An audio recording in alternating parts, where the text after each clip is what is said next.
Bienvenidos a Casa Árabe de nuevo y este formato de conferencias virtuales, un ciclo de 3 conferencias que estamos desarrollando en torno al fenómeno de la islamofobia. En la primera conferencia, la profesora titular de Estudios Árabes e Islámicos de la Universidad Autónoma de Madrid,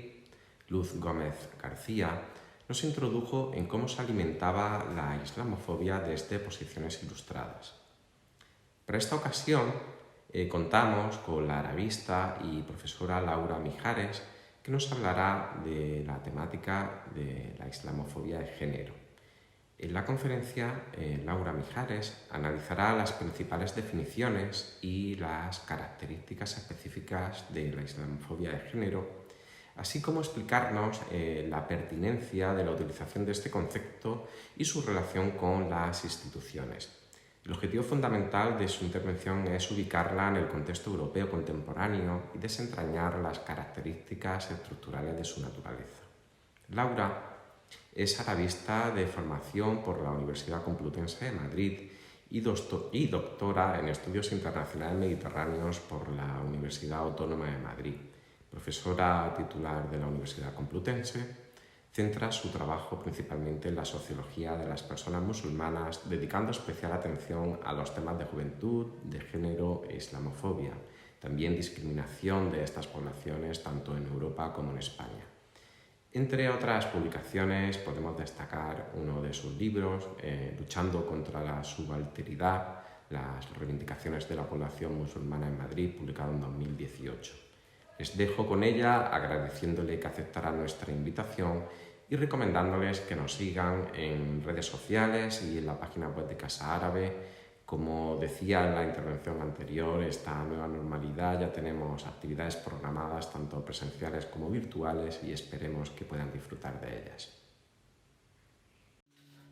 Hola, en esta conferencia que he preparado para este ciclo sobre islamofobia voy a plantear una aproximación a la islamofobia en general, en un primer momento, y de género más adelante, desde una perspectiva diferente, o al menos voy a intentar que así sea, ¿no? La idea es poner en relación esta islamofobia y específicamente, por supuesto, la islamofobia de género con algunas prácticas de exclusión y racismo presentes en nuestras sociedades. Por tanto, mi objetivo será explicar por qué la islamofobia y cómo, aunque pueda ser definida como una forma de racismo específico contra la población musulmana, en realidad forma parte de un contexto mucho más amplio, de un contexto social, político e ideológico, estructural, que abarca todas las facetas de la vida en común. En los últimos 20 años esta islamofobia ha cobrado materialidad no solo en manifestaciones o discursos particulares de odio o rechazo a las personas musulmanas, sino también a través de una acción social concreta desarrollada por el Estado desde las instituciones y mediante diferentes tipos de políticas, dispositivos, estrategias que pretenden tener que pueden tener o no como objetivo a las poblaciones musulmanas. Es decir, mi idea es transmitir que más allá de los incidentes islamófobos particulares y específicos desarrollados contra las personas musulmanas, la islamofobia forma parte de un sistema, está inserto en el sistema y tiene unas consecuencias políticas evidentes. Desde el comienzo de la llamada guerra contra el terror, iniciada en el año 2001 en Estados Unidos tras los atentados del 11 de septiembre de Nueva York, comienza una nueva etapa en la que se ponen en marcha acciones de carácter securitario encaminadas a erradicar lo que es llamado entonces violencia yihadista. Se trata, que continúa llamándose en la actualidad, se trata de toda una legislación antiterrorista que, como indican muchos análisis llevados a cabo en distintos contextos europeos y también norteamericanos, pero específicamente voy a referirme a algunos de los llevados a cabo en el Reino Unido, donde esta estrategia antiterrorista es pionera y está mucho más desarrollada. Como digo, es una legislación que a día de hoy muchos expertos indican que se ha convertido en un modo permanente de gobernanza. Es lo que sostiene también el experto en islamofobia Arun Kunnani, quien en un informe titulado Spooked, How Not to Prevent Violent Extremism, y publicado en 2011, demostraba cómo las estrategias y los programas de prevención del extremismo violento como Prevent, que es la estrategia de prevención del extremismo violento británica, estaban contribuyendo a construir a las personas musulmanas como una comunidad sospechosa y, por lo tanto, a redefinir las relaciones entre el gobierno y los cerca de 2 millones de ciudadanos británicos musulmanes. Esta estrategia, que fue lanzada en el año 2006, actúa en la actualidad, sigue actuando en partenariado con organizaciones comunitarias, con las fuerzas de seguridad del Estado y con autoridades locales. Y el objetivo de la estrategia es identificar a individuos en situación de riesgo de radicalización. La palabra radicalización también, por lo tanto, se ha convertido en una palabra que en los últimos años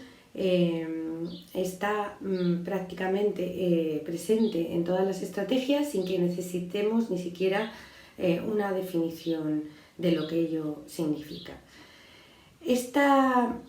forma de actuar convierte a los musulmanes, dice Kunnani, en el objetivo de una elaborada estructura de vigilancia. Y ello porque, como este y otros autores y autoras vienen señalando, sobre todo en los últimos años, en diversos trabajos sobre la islamofobia, pero sobre todo sobre su impacto, esta discriminación es funcional a un sistema que necesita una clasificación de las personas para distribuir jerárquicamente los recursos y los derechos.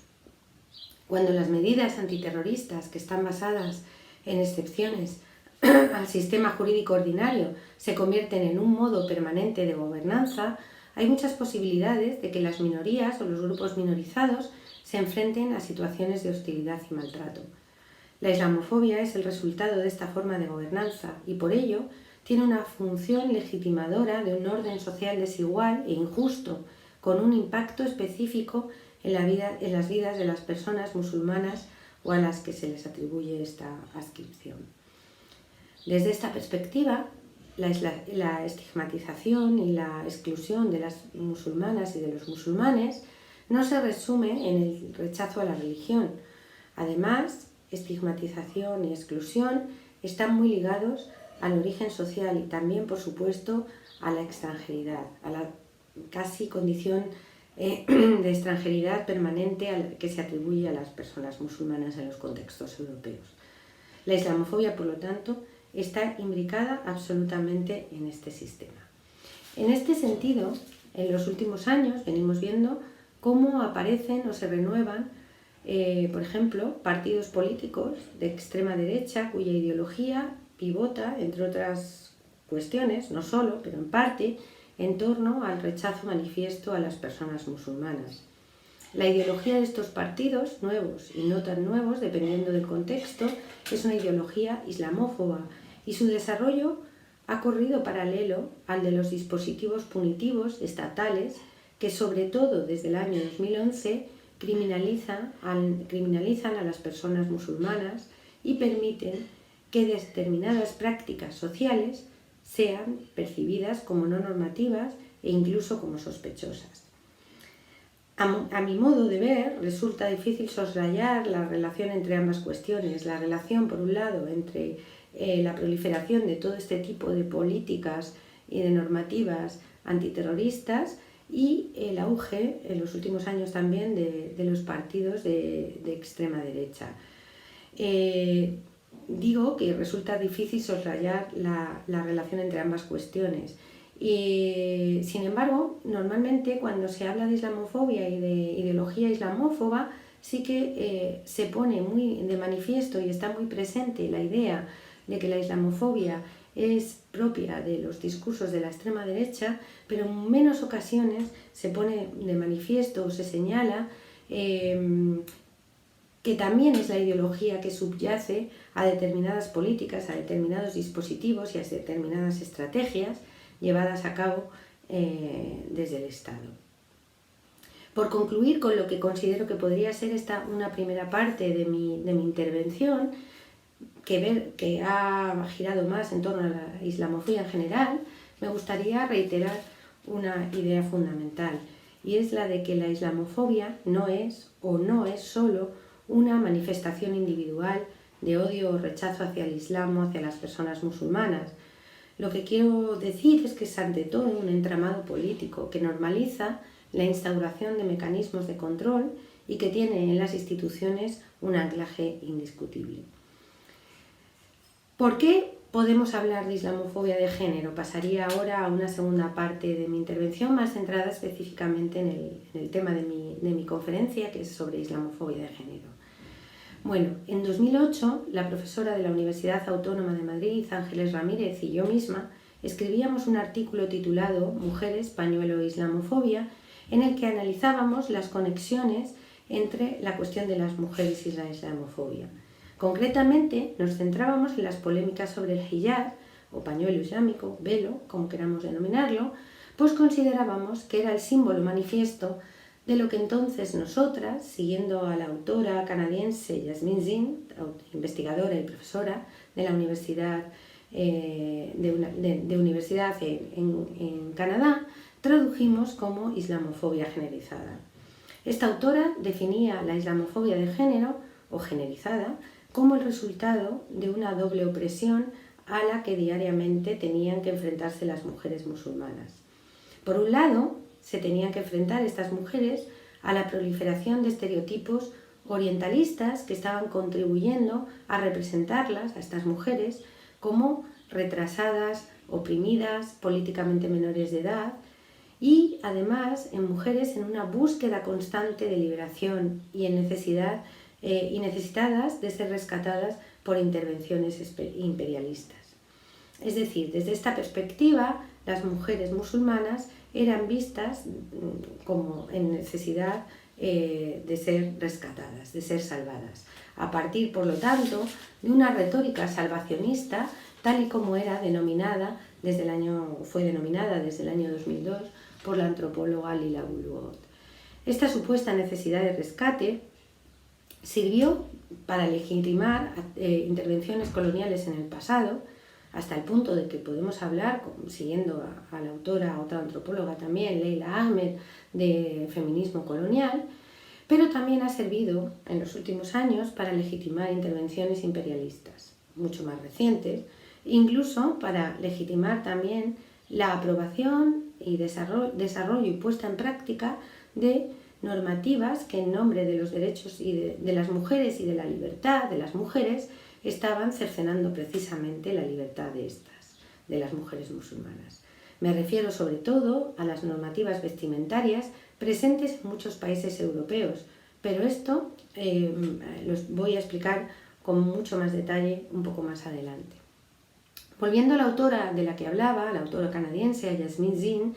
esta hablaba de una doble opresión, pues las mujeres musulmanas debían enfrentarse, como he dicho antes, a toda esa retórica salvacionista y orientalista que he descrito, pero también, decía la autora, debían enfrentarse a otros discursos puritanos, reduccionistas y también limitantes sobre el significado de ser mujer. En cualquier caso, la islamofobia de género, por resumir o por definirla de una manera más específica, es una forma de discriminación dirigida específicamente a las mujeres musulmanas como resultado de la interiorización de un discurso basado en estereotipos negativos sobre el Islam, o algo que podríamos denominar Islam, y la posición de las mujeres en el Islam. Además, es una forma de discriminación que se fundamenta en la idea de que este Islam, luego hablaré de esto con un poco más de detalle, como digo, es una forma de discriminación que se fundamenta en la idea de que en el Islam los hombres musulmanes constituyen una amenaza para las mujeres, sobre todo musulmanas, pero también para el resto. Las subordinan de manera irracional y las someten a una violencia sistemática. Estos son los elementos que constituyen las bases de la islamofobia de género. Por lo tanto, la islamofobia de género se legitima desde una oposición, no tanto a un hecho religioso o al hecho religioso, como desde una oposición a una serie de valores culturales y sobre todo a la penetración de estos valores culturales opuestos a los occidentales, que son supuestamente valores culturales islámicos y que tienen una incidencia determinante en las mujeres. Las mujeres, desde esta perspectiva, se situarían en el centro de estas cuestiones. Todo ello desde la existencia, como he dicho antes, de un Islam, de un constructo denominado Islam, que sirve para reducir prácticas de muy diversa índole, heterogéneas e incluso contradictorias entre sí, en un todo asimilable y comprensible que se denomina Islam y que tiene unas características determinadas, entre ellas esas que he comentado de opresión a las mujeres musulmanas. Sea como fuere, lo cierto es que la islamofobia permite legitimar la exclusión de los musulmanes, también desde una idea que tiene que ver con la dominación de las mujeres. Es decir, se construye sobre la idea de que los musulmanes, hombres, subordinan y someten irracionalmente a las mujeres. Por lo tanto, la islamofobia es una cuestión de género, no tanto o no solo porque las mujeres puedan verse más afectadas que los hombres por estas manifestaciones de odio u hostilidad que ciertamente tienen que enfrentarse en más ocasiones quizás, sino sobre todo porque se instrumentaliza la cuestión de la discriminación de las mujeres para justificar y legitimar políticas islamófobas. Desde presupuestos islamófobos, la retórica salvacionista de la que hablaba antes es fundamental. Por ello, los debates sobre el cuerpo de las mujeres musulmanas, que ocupan una gran parte del repertorio islamófobo, tal y como voy a mostrar a continuación, serían imposibles sin las lógicas subyacentes según las cuales, por un lado, el cuerpo de las mujeres musulmanas es patrimonio público y por otro es legítimo indicar a estas mujeres cómo liberarse o qué es discriminatorio para ellas. En este punto cabe preguntarse de qué forma esta ideología sobre el Islam en su relación con las mujeres funciona socialmente. Como voy a intentar explicar a continuación, la islamofobia de género tiene también un anclaje importante en las instituciones. Por ejemplo, en el año 2004, en Francia, se legislaba por primera vez la regulación del hijab o pañuelo islámico en los centros educativos públicos. El Estado francés, mediante una política estatal, permitía y generalizaba la estigmatización de una parte de la población. En 2004 se aprueba en Francia la llamada Ley del Velo, la ley número 2004-228 de 15 de marzo de 2004, que supervisa en aplicación del principio de laicidad el uso de símbolos o atuendos que manifiesten una pertenencia religiosa en los colegios, liceos e institutos públicos. Esta ley fue aprobada tras la emisión de un informe elaborado por una comisión de expertos liderada por Bernard Stasi. Informe en el que se le alertaba de la amenaza que se cernía sobre los valores republicanos si no se prohibía que las jóvenes musulmanas veladas acudieran a sus centros educativos con la cabeza cubierta. Por lo tanto, la prohibición, en ese momento, la prohibición del pañuelo islámico, del hijab, se hacía en nombre de la libertad de conciencia, de la libertad de religión, etc. Según la especificidad de la laicidad francesa, el Estado protege a los individuos de la religión y por ello esta laicidad eleva la laicidad a la categoría de valor fundacional, lo que en términos prácticos se traduce a la larga en un enfrentamiento que muchos investigadores e investigadoras han señalado, un enfrentamiento por un lado entre república y religión, entre modernidad y tradición, entre razón y superstición y a la larga entre Francia y el Islam. La corporalidad e incluso la espiritualidad de las chicas musulmanas supone un desafío desde esta perspectiva a la normatividad y por ello debe ser objeto de disciplinamiento. El espacio donde esto se enmarca es el de la escuela, un espacio por otra parte donde existe una ideología que considera que la escuela es un espacio de libertades, es el espacio de la libertad por excelencia, un espacio de libertades en el que se enarbolan mensajes favorables a la libertad, a la diversidad, al multiculturalismo,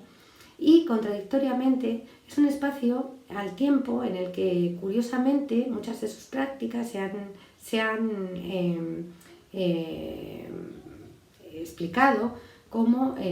prácticas que impiden y que determinan o limitan el derecho a la diferencia. Por ejemplo, la prohibición del velo es un ejemplo claro. Es decir, en la escuela existe una doble vertiente, por un lado como espacio de libertad y al tiempo como un espacio donde vemos que se han puesto en práctica legislaciones que limitan la libertad de ciertas alumnas. En el Estado español no existe una legislación que prohíba el hijab en las escuelas o en los institutos, tampoco en las universidades, como sí ocurre en Francia, en Holanda o en Dinamarca. Sin embargo, no por ello han dejado de producirse o han dejado de tener lugar los llamados casos del pañuelo, llegando incluso a producirse la expulsión de una joven de su instituto por llevar pañuelo en el año 2010. Voy a explicarlo a continuación. Los hechos, como acabo de decir, tuvieron lugar en el año 2010 cuando una alumna de un instituto público de la localidad madrileña de Pozuelo de Alarcón fue expulsada de su instituto por llevar pañuelo. Ello se produjo en virtud de un acuerdo, de un artículo, el artículo número 32 del que era un reglamento de régimen interior del instituto, en el que se establecía que dentro del edificio no estaba permitido el uso de gorras ni de ninguna otra prenda que pudiera cubrir la cabeza del alumnado. Aunque esta normativa del reglamento de régimen interior en absoluto estaba pensada o se había pensado en un inicio para prohibir el velo de las chicas musulmanas, lo cierto es que sirvió para sacar adelante este proceso de expulsión. Aquí he de decir que muchos institutos cuentan con un reglamento de régimen interior similar al que acabo de mencionar y que además en muchos institutos este reglamento de régimen interior sirve precisamente para evitar que los alumnos vayan a clase con gorra. Es bastante habitual, pero jamás en inicio fue pensado para impedir a las alumnas con pañuelo acudir a los centros educativos. En cualquier caso, fue utilizado, como digo, para avalar esta expulsión. La expulsión fue cursada desde la Viceconsejería de Organización Educativa de la Comunidad de Madrid, que de alguna manera avaló la decisión del instituto en aquel momento de expulsar a la alumna. Entonces, la familia de la joven interpuso un recurso contra el viceconsejero de Organización Educativa, que finalmente fue recurso que fue resuelto en una sentencia, la número 35/2012, que desestimó el recurso, como digo, por encontrar que la decisión de expulsión del instituto era conforme a derecho, es decir, le dio la razón al instituto. Esta sentencia, que constituye una suerte de legalización de la alterización-racialización, argumenta que la prohibición del pañuelo constituye una medida necesaria para salvaguardar los derechos fundamentales de los demás, así como el orden público. Se orienta esta prohibición a defender la laicidad y libertad religiosa de los miembros de la comunidad educativa, debiendo prohibirse el velo en nombre de la libertad. Esta sentencia, según esta sentencia, se puede y se debe restringir la religión con el fin de preservar los valores democráticos. Es muy curioso, ¿no? Y esto también son los argumentos del Tribunal Europeo de Derechos Humanos, que tras el proceso abierto por una joven francesa avalaba en el año 2014 la prohibición del velo integral, en este caso en el espacio público. Para este tribunal, el velo integral, no el hijab, no el pañuelo que es objeto de la regulación de 2004, sino el velo integral, era denominado niqab o erróneamente burqa también en Francia, se considera un símbolo fuerte, capaz de ejercer un efecto proselitista impropio y también como un elemento difícil de conciliar con el principio de igualdad de género. Creo que estos elementos muestran con claridad el componente patriarcal de una islamofobia institucional para la que las mujeres musulmanas no solo pueden ser víctimas y para la que el velo es una prueba evidente de dicha subalternidad. Sin embargo, este tipo de medidas prohibicionistas, tal y como han demostrado algunos informes, investigaciones, por ejemplo, uno muy reciente llevado a cabo por investigadores de la Universidad de McGill en Montreal sobre políticas y discriminación en las vidas de las personas musulmanas de Quebec, demuestra cómo este tipo de medidas prohibicionistas aumentan las posibilidades de que las minorías se enfrenten a situaciones de hostilidad y maltrato. Es decir, que las medidas prohibicionistas, que en sí mismas son islamófobas, solo promueven más islamofobia. La lógica de la sentencia de 2012 que acabo de mencionar sigue sin duda la estela francesa de la laicidad como principio vertebrador de la sociedad. Este discurso, que podríamos denominar culturalista liberal, construye a las poblaciones musulmanas como grupos en cuyo seno se llevan a cabo prácticas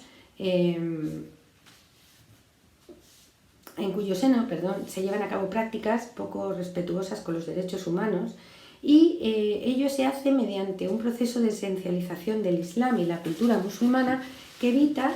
que se puedan explicar este tipo de cuestiones desde abordajes más ajustados y más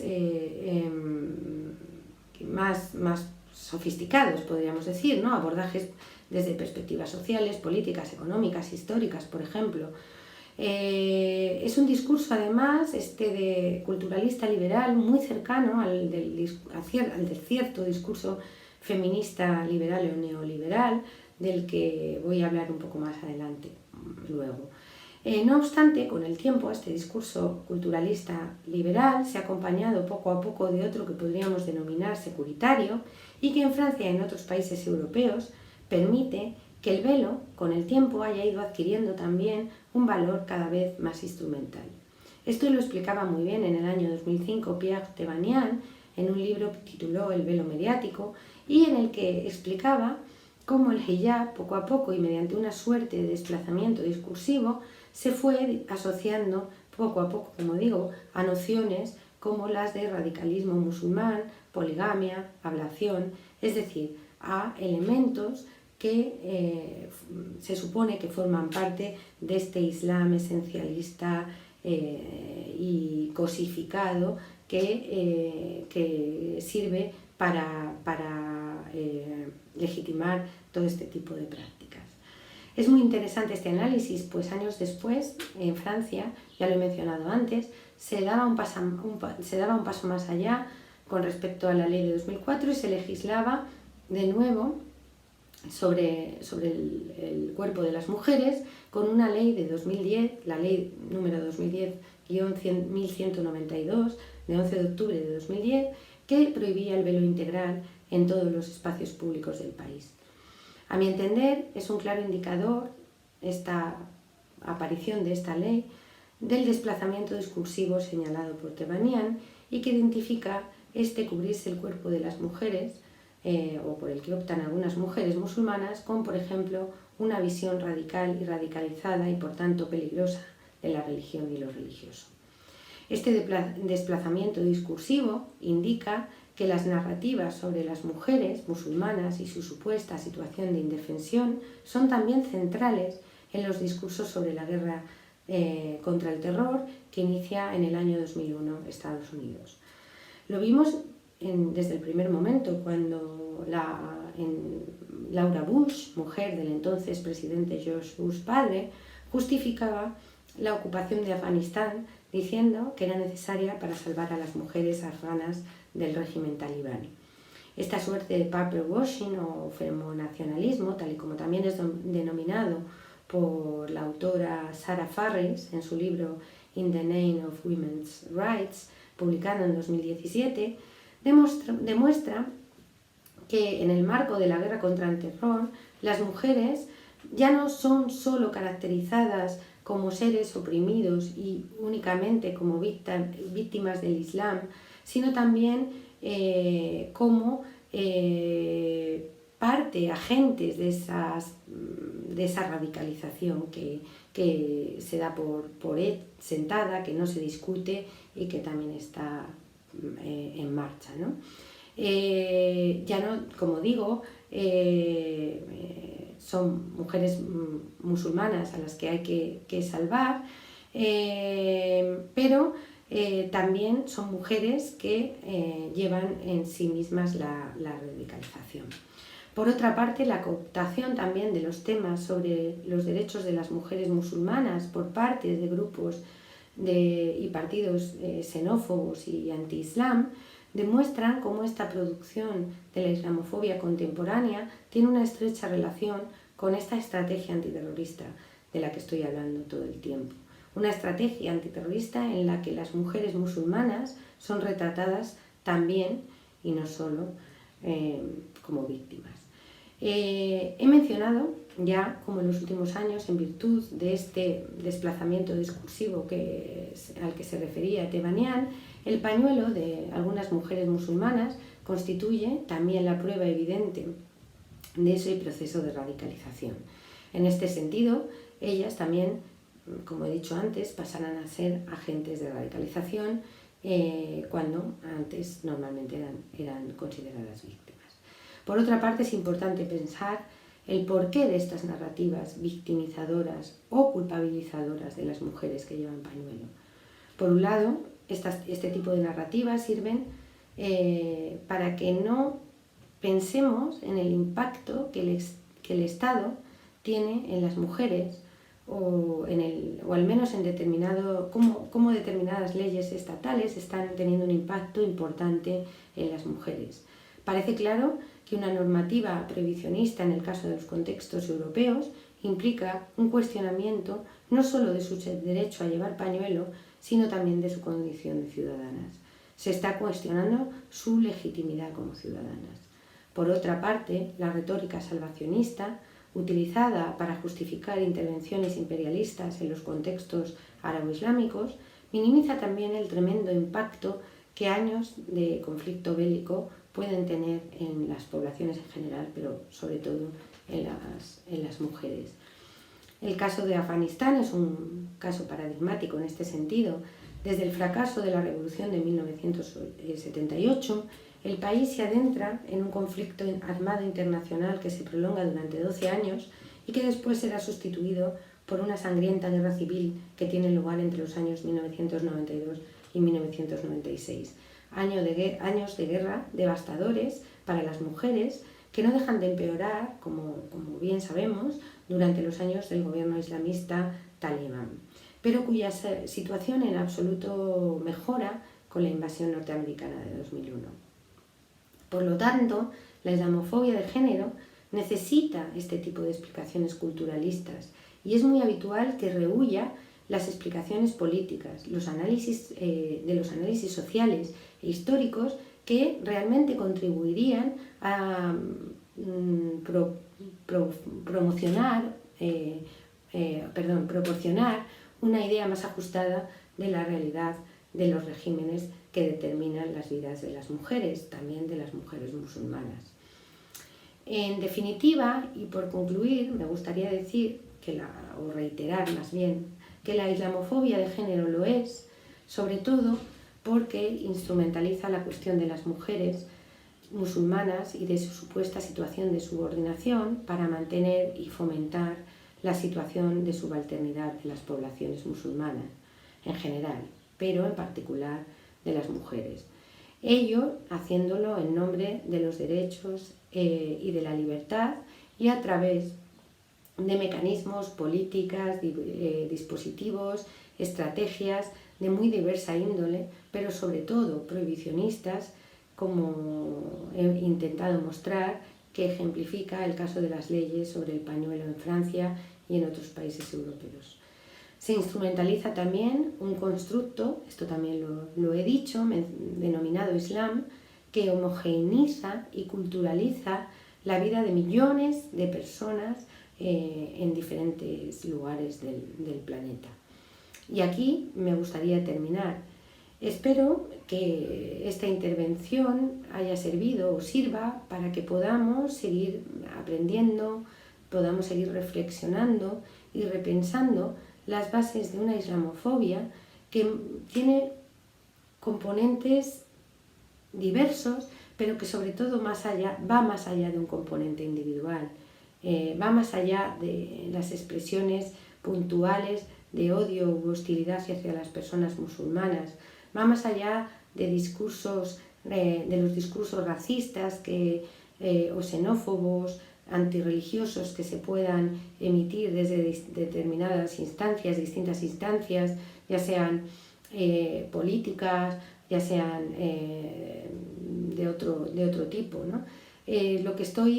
he intentado transmitir es que la islamofobia es parte sustancial de las instituciones, es funcional al sistema, es parte estructural de las políticas y de las instituciones de los estados y por ello tiene una incidencia real y política